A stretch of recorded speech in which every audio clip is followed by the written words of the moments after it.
Police and FBI teams work to rescue that 5-year-old boy who's being held captive in an underground bunker in rural Alabama. A tense hostage crisis that is now entering its 4th night. The boy was kidnapped by a gunman during a deadly school bus attack, and tonight he remains trapped as a massive rescue effort continues on. And a small Alabama town prays for his safe return. Here's ABC's Juju Chang. As this tense hostage drama enters its 4th night, concern is growing for the 5-year-old named Ethan, trapped in an underground bunker with this man, 65-year-old Jimmy Lee Dykes. It's an innocent kid.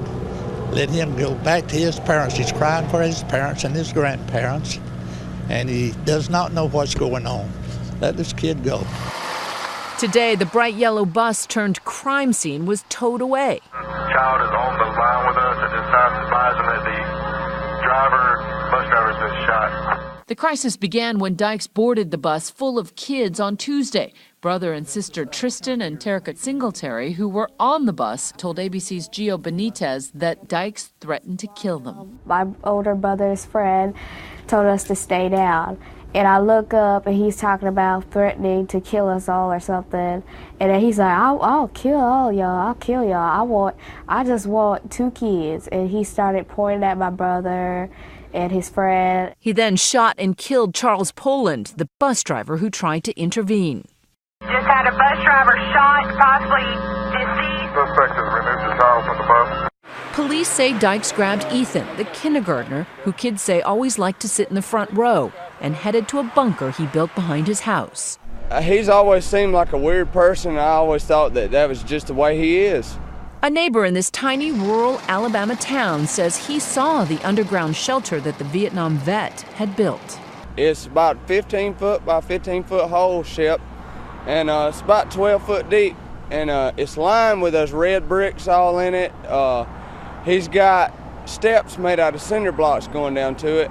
I asked him, I said, what are you using it for? He said, it's going to be my storm shelter. Dykes is a survivalist who equipped it with electricity and perhaps enough food and water to last weeks. Now, Mr. Dykes had stood up between him and the children that was, I assume, still on the bus, and that's when the shots went off. Dykes is described by police as a loner with anti-government leanings. He's also had legal disputes with his neighbors.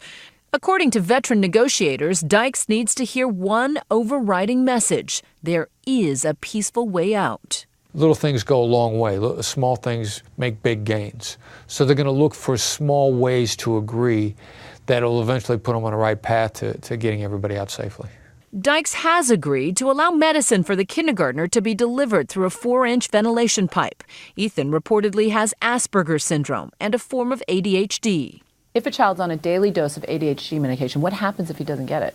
He needs to keep taking it in order to have those effects, the calming effects, to reduce his hyperactivity, increase his focus, decrease his impulsivity. Jamie Howard is a child psychologist who specializes in trauma. And that would all be good in a tense hostage situation? Absolutely. We want him to sort of be as calm as possible and not to agitate this man, and so taking the medication is important.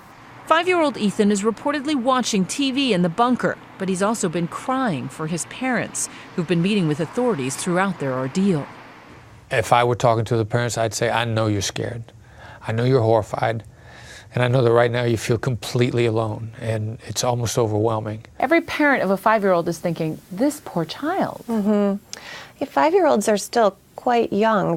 They sometimes have the blanket, they sometimes suck their thumbs, they really need to be tucked in at night. This is really hard for a little boy, and it's really hard on his parents right now. It's not just that he's being held hostage. He has presumably witnessed a horrific murder right in front of his eyes. So it's doubly traumatic. Who knows what he's thinking about this? His perception matters. So he might be thinking, I'm safe right now, if that's what this man is telling him. I'm going to get out soon. He might be thinking, I'm really unsafe and don't know when I'm going to get out. And that will influence his recovery. Early this morning at the City Hall in Chowchilla, California. Many of those who survived another school bus kidnapping in Chowchilla, California more than 30 years ago suffered a variety of post-traumatic stress throughout their lives. They'd been kidnapped and buried in a trucking container, but managed to escape after a day thanks to the heroic efforts of their bus driver. Tonight, there are plenty of prayers in Alabama for Ethan's safe release. How do children react to this kind of traumatic situation down the road? We do tend to have a natural recovery process from trauma, but this is a really severe trauma, long-standing trauma that's directly affecting him in a very scary way. For Nightline, I'm Juju Chang in New York.